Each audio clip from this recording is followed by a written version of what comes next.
Hello guys, இன்னைக்கு சிறுகடிக்க ஆசையோட எபிசோட பத்தி டிஸ்கஷன் பண்ண போறோம். ப்ரோ, இன்னைக்காவது பாத்தீங்களா? இல்ல தலைவா.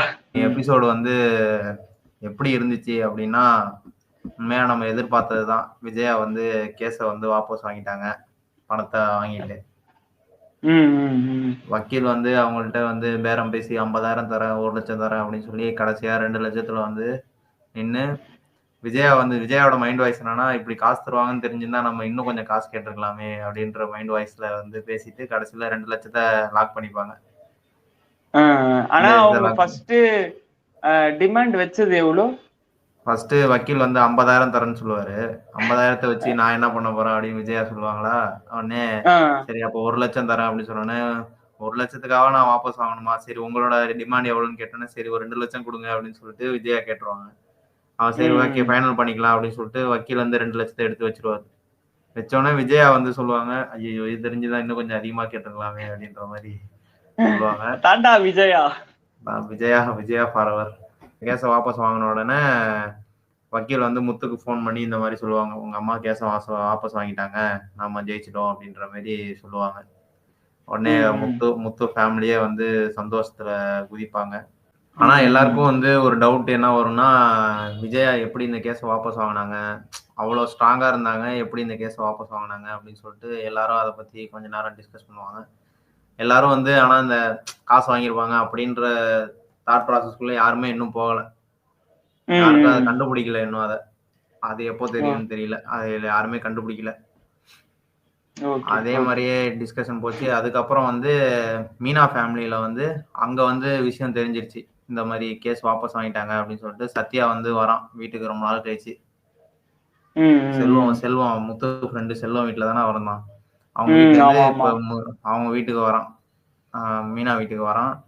மீனா வீட்டுக்கு வந்தோடனே அவனை வந்து முத்து வந்து அட்வைஸ் பண்றாப்ல, இந்த மாதிரி எனக்காக நீ வந்து ஒரு நல்லது செய்யணும்னா, எனக்காக ஏதாவது செய்யணும்னு நினைச்சனா நீ வந்து நல்லா படிச்சு நல்ல உத்தியோகத்துக்கு போ, நல்லா வேலைக்கு போ அப்படின்னு சொல்லி முத்து வந்து அட்வைஸ் பண்றாப்ல சத்யாக்கு. அந்த சீன்லாம் நல்லா இருந்துச்சு பார்க்க. அவங்க ஃபேமிலி மீனா ஃபேமிலி எல்லாரும் சேர்ந்து போயிட்டு விஜயாவை போய் மீட் பண்ணி விஜயாவை வீட்டுக்கு கூட்டு வரணும் அப்படின்னு சொல்லி நினைக்கிறாங்க. மன்னிப்பு கேட்டு விஜயா வீட்டுக்கு கூட்டு வரணும், அவங்க பார்வதி வீட்டுல இருக்க கூடாது, அவங்க சொந்த வீட்டுக்கு வந்துடணும் அப்படின்ற மாதிரி நினைக்கிறாங்க. இவங்க எல்லாரும் சேர்ந்து இப்ப விஜயா மீட் பண்ண அவங்க வீட்டுக்கு போறாங்க, பார்வதி வீட்டுக்கு போறாங்க. அது பேரலா நடந்துட்டு இருக்கும் போது ரோகிணி வந்து அவ ஃப்ரெண்டு ஒருத்தர் இருப்பாள்ல, அவங்க வீட்டுல உட்காந்துட்டு திவ்யா, அவங்க 2 பேரும் டிஸ்கஸ் பண்றாங்க, எப்படி வந்து விஜயா வந்து இந்த கேஸை எப்படி வாபஸ் வாங்கினாங்க, இதுக்கு வாய்ப்பே இல்லையே அப்படின்னு சொல்லிட்டு 2 பேரும் தீவிரமா டிஸ்கஸ் பண்றாங்க. அப்ப ரோகிணி ஒரு மேட்டர் சொல்றாங்க, அவங்க வந்து வாபஸ் வாங்க 2 காரணம் தான் இருக்கலாம்.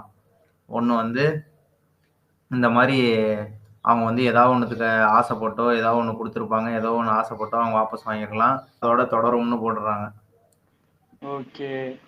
நாளை என்ன நடக்கும் அப்படின்னு சொல்லிட்டு இன்னைக்கும் போட்டாங்க. அதுல என்னன்னா, முத்து வந்து அவங்க அம்மாட்ட போய் பேசுறாங்க, இந்த மாதிரி நீங்க வீட்டுக்கு வாங்க அப்படின்னு சொல்லி கூப்பிடுறாங்க. நான் எதுக்கு வரணும் அப்படின்னு சொல்லிட்டு விஜயா வந்து அவங்க இதுல கொஞ்சம் ஸ்ட்ராங்கா இருக்காங்க, நான் வர முடியாது அந்த மாதிரி சொல்றாங்க. முத்து போற காசு வாங்கிட்டு இந்த மாதிரி இருக்காங்க. ஆமா காசு வாங்கி, அதான் யாருக்கும் தெரியாதுல்ல, அந்த கெத்த விடக்கூடாதுல்ல, அதான் விஜயா பண்ணிட்டு அந்த மாதிரி பண்ணிட்டு இருக்காங்களா. முத்து வந்து போற போக்குல பார்வதிட்ட ஒரு வெடியை போட்டு போயிடுறாப்புல. இந்த மாதிரி அவங்க அப்பா இருக்காங்கல்ல, முத்தோட அப்பா ஃப்ரெண்ட் ஒருத்தவர் வந்து இந்த மாதிரி ஒருத்தவங்க அவங்க ஃப்ரெண்டோட ஒய்ஃப் வந்து கோச்சிக்கிட்டு போயிட்டாங்க, அதுக்கு அவங்க ஹஸ்பண்ட் வந்து அந்த ஒய்ஃபை டிவோர்ஸ் பண்ணிட்டாங்க, அதே மாதிரி இவங்களுக்கும் ஆயிட போகுது, ஒழுங்கா வீட்டுக்கு வர சொல்லுங்க அப்படின்னு சொல்லிட்டு போற போக்குல ஒரு வெடியை போட்டு முத்து போயிடுறாப்புல. இதோட முடிஞ்சிருச்சு இன்னைக்கு எபிசோட். பார்ப்போம் விஜயா வீட்டுக்கு வருவாளா இல்ல அங்கேயேதான் இருப்பாளா, வீட்டுக்கு வந்தா மீனாவை வெளில அனுப்புவாளா மாட்டாளா, இந்த மாதிரி பல கேள்வி இருக்கு. என்ன நடக்கும்னு கமெண்ட் செக்ஷன்ல சொல்லுங்க கைஸ். அடுத்த எபிசோட்ல சந்திப்போம். Bye guys. சூப்பர்ரா.